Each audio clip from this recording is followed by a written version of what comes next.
শাৰদীয় দুৰ্গোৎসৱৰ পবিত্ৰ মহালয়াৰ উপলক্ষে চৌদিশে আধ্যাত্মিক ভাৱত বুৰ গৈ থকা সময়তে ৰাজপথত প্ৰতিবাদত নামিল তৃতীয় লিংগৰ লোকসকল। সম অধিকাৰ সমমৰ্যাদাৰ দাবীত ডিব্ৰুগড়ত বিভিন্ন প্ৰান্তৰ তৃতীয় লিংগৰ লোকসকলে প্ৰতিবাদত নামে।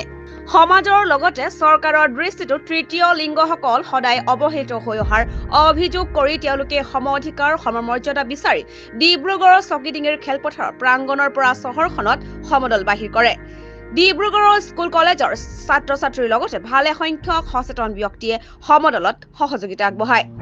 জেণ্ডাৰ নিউট্ৰেল টয়লেটৰ ব্যৱস্থা কৰা, অসমৰ উচ্চ শিক্ষানুষ্ঠানত চইচ বেষ্ট ইউনিফৰ্মৰ ব্যৱস্থা কৰা, সকলো লিংগৰ বাবে স্থানাগাৰৰ ব্যৱস্থা কৰা, অসমত শৈক্ষিক স্থানক লিংগ নিৰপেক্ষ কৰা, বিদ্যালয়ৰ পাঠ্যপুথিত অন্তৰ্ভুক্তি আৰু বৈচিত্ৰ্য যোগ কৰাকে ধৰি বিভিন্ন দাবী উত্থাপন কৰে।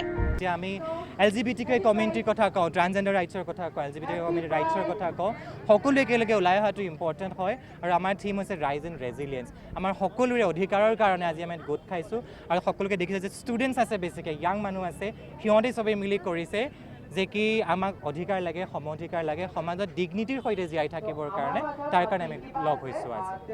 আন্দোলনটো বহুত আগতে আৰম্ভ হৈছিলে, দশকৰ বেছি হৈ গ'ল, কিন্তু এতিয়াওতো ৰাস্তালৈ ওলাই আহিলে মই 1.5 বছৰৰ পৰা ইমান এক্টিভলি কাম কৰি আছোঁ আৰু এনেকুৱা বহুত আহে য'ত মানে আমি দেখোঁ যে মানুহে আত্মহত্যালৈকে গুচি যায়, স্কুল ড্ৰপ আউট কৰিছে। আৰু আজি 2023তো সেই সংখ্যা বহুত বেছি হয়। যদি আপোনালোকে UN ৰিপৰ্ট চায় বা গ্ল'বেল যিমান ৰিপৰ্ট ওলায়, চৰকাৰে যিমান ছাৰ্ভে উলিয়ায়, তাতো আমি চাম তাৰ সংখ্যা ইমান বেছি। তো সেইকাৰণে সেয়া 2023তো এই প্ৰাইডটো অৰ্গেনাইজ কৰাটো সিমানেই গুৰুত্বপূৰ্ণ হৈ যায়।